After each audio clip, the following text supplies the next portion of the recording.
Monica speaks on LSU's loss and the show of sisterhood between the girls, so let's get to it. Okay, so this was a good question. Toya said, how do you feel to be back in the mix with the new generation being so critical? Here's the amazing part about me. It's a really great question because for me, I know who I am and whose I am. I say that all the time. Now, if it's constructive criticism where we can work to make said situations better, then that's what we do.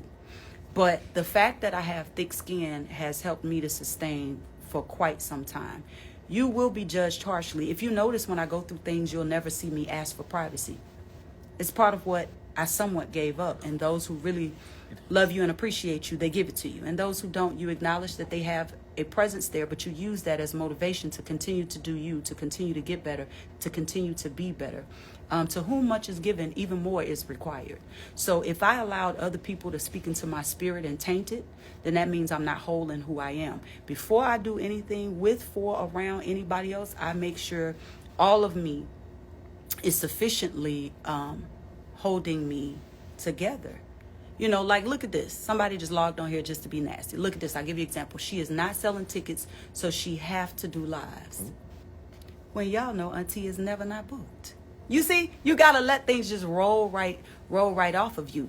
And even if there's some truth to something, you use it as motivation to elevate you.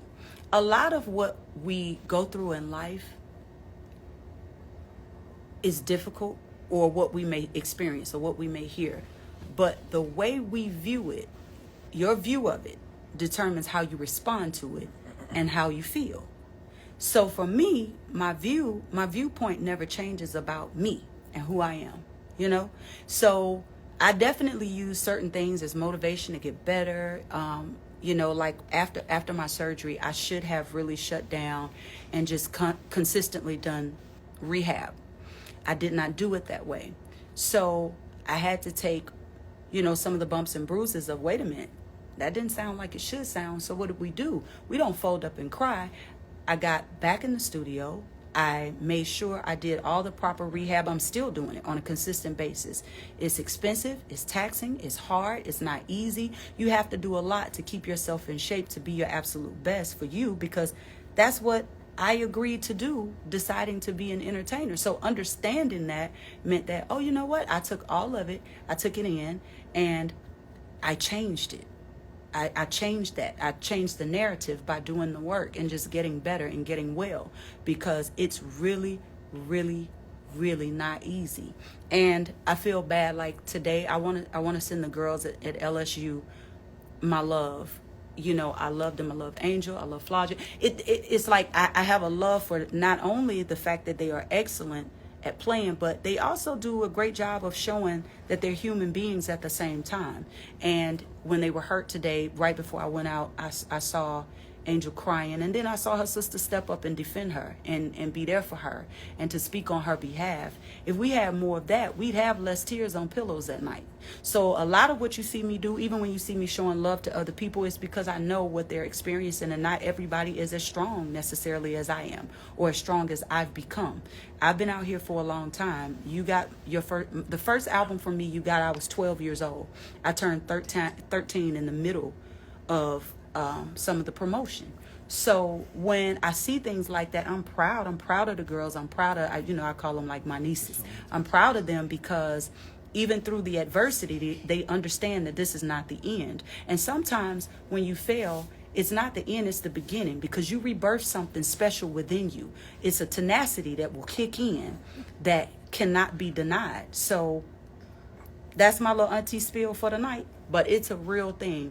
There is more in me than I ever acknowledged when I was in my 20s. Now in my 40s, I recognize that it's there. So I'm not built strong. I was born strong. Strong grandmother, strong mother, been through hell and back, and still they commending others, supporting others, uplifting people. I always tell people I didn't grow up with a mama that sat on the phone gossiping because she was too busy helping. We were taking food to people's houses that didn't have it. We were making sure that people were okay, that needed their spirits spoken to and spoken into. And watching, my pawpaw was always a man where not just the doors of the church, but his doors were always open to other people. We were pulling up on people, making sure they were okay. And I remember like the sick and shut-in list. The big churches didn't have that. I don't guess. But our little church, we had the sick and shut-in list, and they individually got prayed for. They got food taken to their houses. That's what I grew up seeing. So I don't conform to this negative energy that is so prevalent, especially in our community. The first people that bring us down is us. How is that even possible? How do we build? How do we uplift when we tearing down every home, house we built? It makes absolutely no sense. And it's just not who I am. So I just wanted to say to the girls, every single one of them at LSU, I may not know every one of your names, but every one of you play a very important part in what happens on the court. I love that coach. I always say that I act like Kim Mulkey at Mellow Games. I know I be cutting up, dressed fresh, feet flying, fussing at the refs. I know I do it.